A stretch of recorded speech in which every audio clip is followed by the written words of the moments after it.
Just in case you're still not sure about the value of culture in building a high-performance biotech company, I thought I'd share a couple of examples with you that will show exactly how culture impacts the success of real-life businesses that you've probably heard of. I'll start with Vertex. Vertex Pharmaceuticals was founded back in 1989 by Dr. Joshua Boger and Kevin Jenkins Seller, and they had a mission to transform the way serious diseases are treated. Boger worked for months as the only employee in pretty modest surroundings. It was a former car repair shop with just one sink, but in that environment, he built the company's first lab genuinely from scratch, digging trenches by hand in the concrete floor to be able to install the proper drainage for lab work before going out and raising seed funding purely based on the idea of structure-based rational drug design. Now, once that funding was secured, Boger recruited a small team of brilliant scientists and set out Vertex's cultural stall, determined to prize science, innovation, and perseverance above all. Early members of the team were given scientific freedom, building into the environment a high tolerance for risk and failure in pursuit of the overriding mission, and echoing George Merck's ethos that medicine is for the people, not for the profits. With an unyielding belief that focusing on groundbreaking science would lead, ultimately, to financial success. The team bonded over this shared purpose and Boger's willingness to aim for something big rather than settling for incremental progress. In the early 90s in biotech, funding was pretty scarce, and the small company faced a series of financial challenges. In 1991, they decided to go public, which gave them much needed capital, but exposed them to the scrutiny of the outside world as they proceeded to endure years of operating losses, clinical trial failures, and layoffs. But instead of panicking, the Vertex team focused on the long term, dug in their heels, and doubled down on innovation, and the challenges they faced made the culture ever stronger.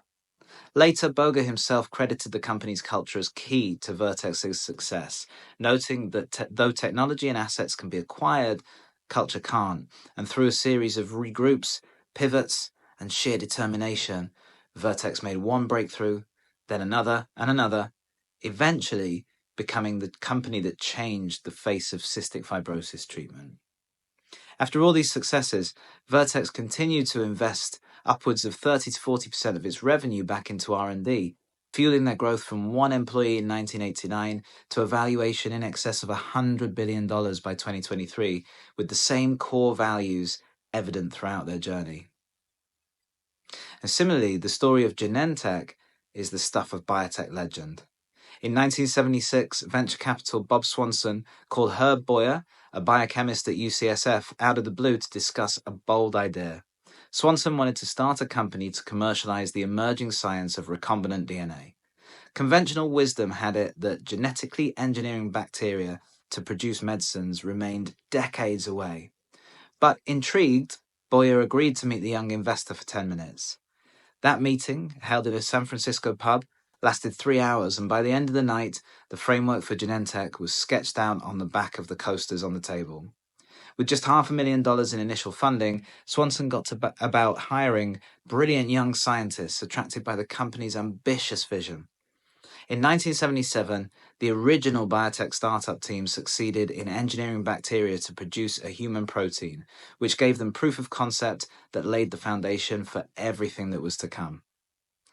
Genentech's culture early on was described as one of casual intensity, where science came first, bureaucracy was kept at bay, and the focus was on hiring the brightest scientists and empowering them. They offered an extremely attractive combination to these scientific stars: the resources to tackle big problems, freedom to publish, merit-based credit for discoveries, stock ownership, and highly competitive salaries. The company's leaders walked the walk too. Boyer, for example, refused to put his name on a landmark insulin paper, so the young researchers who had done the work got all the accolades. This kind of scientific freedom was married with discipline and a clear results orientation.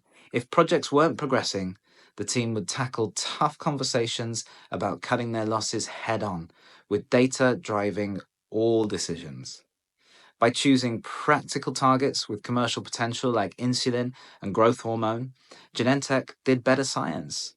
Clear, specific goals created an appetite for excellence that drove high-quality work.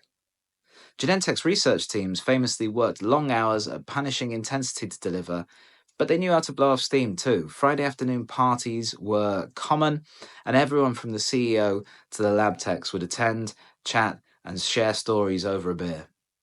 Genentech certainly didn't have things all their own way, however.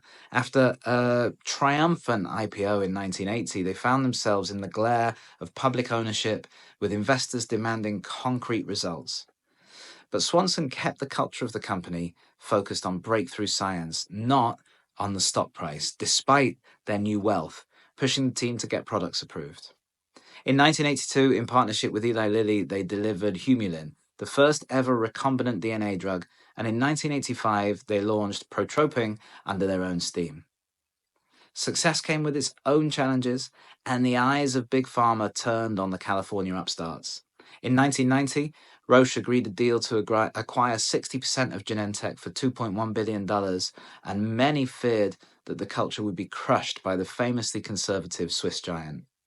To their credit, however, Roche recognized that Genentech was a unique company, and they left them largely autonomous, which was a move that paid off with blockbuster after blockbuster. Rituxan, Herceptin, Avastin, Lucentis, and Tarceva. Even since 2009, when Roche bought the remainder of Genentech for $46.8 billion, the company has stayed distinctive, independent, and culturally grounded in their high-trust, science-centered origins. In fact, many outsiders would say that Genentech has influenced Roche's culture far more than Roche has shaped Genentech's.